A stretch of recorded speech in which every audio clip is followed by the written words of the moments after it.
Hi friends, ఎలా ఉన్నారు? ఇక్కడ ఒక బాత్రూమ్‌లో 2 లెట్రిన్ షీట్లు అయితే బిగించాలి. ఒకటి వెస్టర్ను, ఇంకోటి ఇండియను. 2 పక్క పక్కన అయితే వచ్చాయి. ఇదిగోండి వెస్టర్న్ అయితే బిగియాలక్కడ.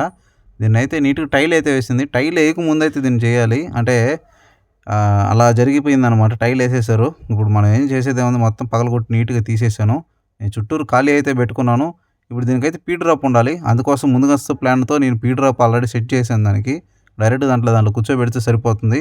నీట్‌గా వాటర్ పోసి మనం నీట్‌గా కడుక్కున్నాం. అంటే పీల్చుకోవాలి. ఆ తర్వాత ఇలా చిక్కంగా సిమెంట్ పావులు అలా దాంట్లో ఇసుకేసుకొని మనం ఇలా సీలింగ్‌కి కొడతారు కదా! మాములు అలా తయారు చేసుకొని మొత్తం దాంట్లో అంబల్లాగా పోసేయాలి అంతే. ఇంకా అంతకన్నా చేయలేం, మనం ప్యాక్ చేయలేం. అదే టైల్ ఏయకముందు అయితే మనం నీట్‌గా కట్టుబడి కట్టి అయితే చేయొచ్చనమాట. ఫైనల్‌గా ఇట్లా చేసిన తర్వాత వైట్ సిమెంట్ ఏసి అయితే పెట్టేసాను. మీకు ఒక డౌట్ రావచ్చు. ఈ 2 పక్క పక్కన ఉంటే ఆ డౌట్ ఏందో నాకైతే వచ్చింది. మీకేం వచ్చిందో కామెంట్ చేయండి. దాని గురించి అయితే మాట్లాడుకుందాం. నెక్స్ట్ వీడియోలో కలుద్దాం. వీడియో నచ్చితే లైక్ చేయండి. Bye bye.